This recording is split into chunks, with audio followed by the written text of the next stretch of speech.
acting stupid and ignorant, and he is both. He is absolutely a goofball who doesn't have any idea, looks like even in this interview, what he is talking about. Let's take a listen. There are only two choices. There are only two choices. And I think I agree. I shouldn't say I agree. I think that Joe Biden is between a rock and a hard place because he is supporting Israel. He's getting a lot of criticism, especially from the left wing of the Democratic Party, for supporting Israel. And it may actually hurt him or cost him the presidency. What would you have him do? Because if he stopped supporting Israel, it would be a major change in foreign policy for the United States. What would you have him do? Are we talking about what's right or what's good for his re-election?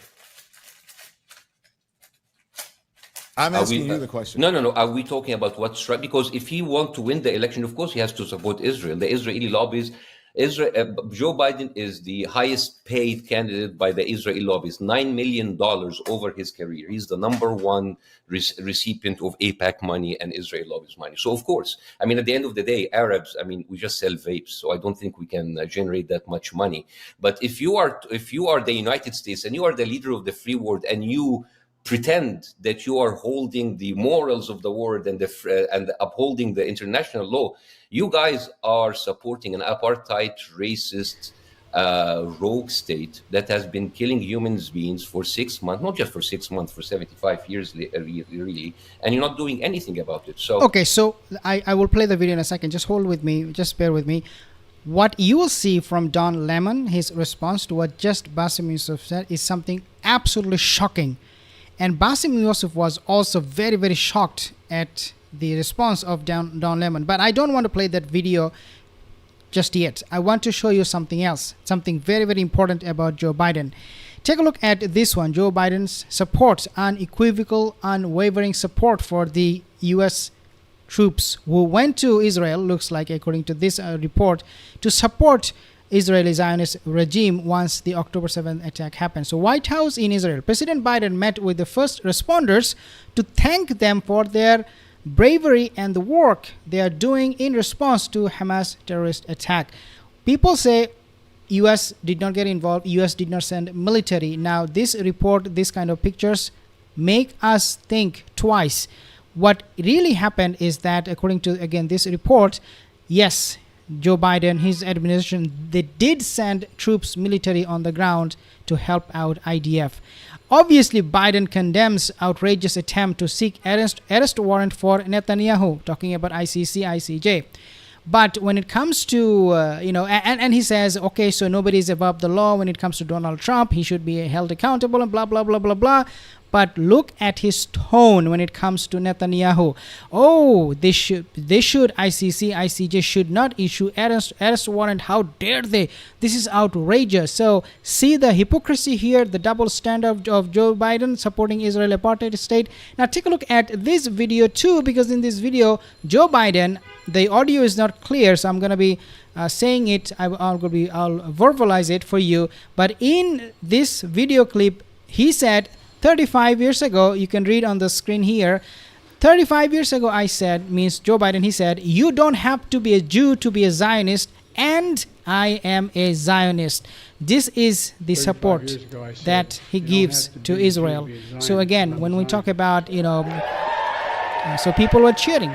Like you can hear the cheer, right? People are cheering. The AIPAC members, the AIPAC puppets, they were cheering on Joe Biden because he absolutely made it clear to his supporters and also to the AIPAC members that he is never gonna back off from supporting the Zionist state, regardless of what happens, regardless of what they do, the genocide, all of those things they're committing.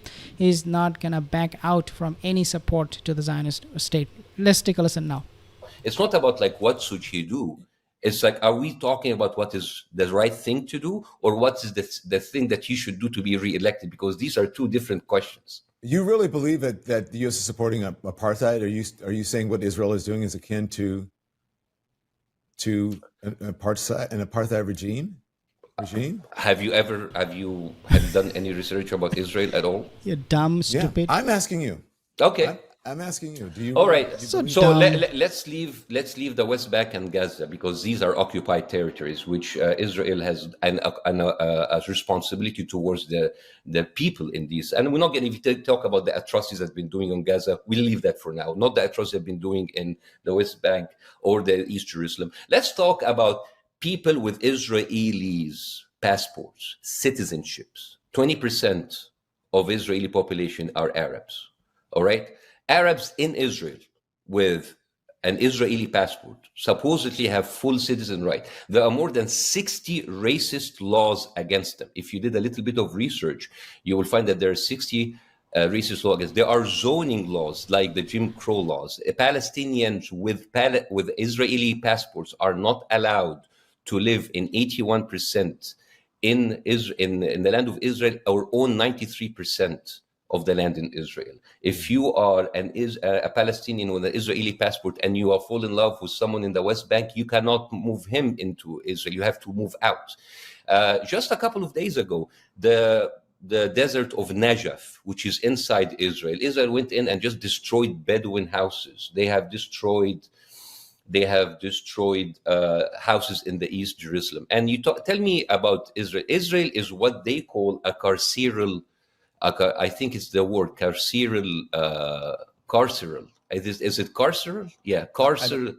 I don't Yeah. know what you're referring to. You know nothing, Yeah, down so, lemon. You're basically, stupid. You're dumb. it's a carceral state, which is basically it's a crazy. state that uses the legal system in order to advance its political agenda. It is sometimes so painful to watch this Western journalist, quote unquote journalist. I don't know what they get a certificate from, but it's so painful to watch them. We talk a lot about like Israeli hostages, but nobody talks about Palestinian hostages. There are 9,000 Palestinian hostages in Israeli prisons. The CNN has just released a report talking about the horrible conditions that in these concentration camps, and I use concentration camp because it's exactly like concentration camps, and it is horrific. It's like as if you're taking a walk in Auschwitz. And it's kind of like it's in CNN. So maybe someone like, I don't know, Jake Tapper, your previous colleague, can take a note from that, because for the last 6 months, all he's been doing is just like bringing people with questionable testimonies to advance the rape hoax that was proved to be like lies time after time after time again, including someone like Chris Cohen, who changed his testimony 5 times until he found his way to Jake Bassem, Tapper on 4th of January. Yeah, we can. In order to go through the entire history, I appreciate your knowledge of the region and your knowledge of what's going on. Yeah, you appreciate his knowledge because you have none, Don Lemon. Like this Western media journalists, they are absolute insult, and they should be ashamed of themselves. I mean, you asked me a question. You asked me a question if there is an apartheid state, and I just gave you.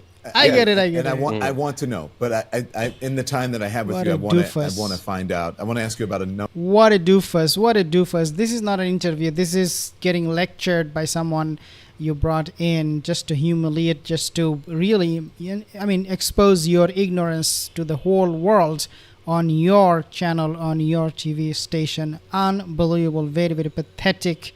Very, very pathetic.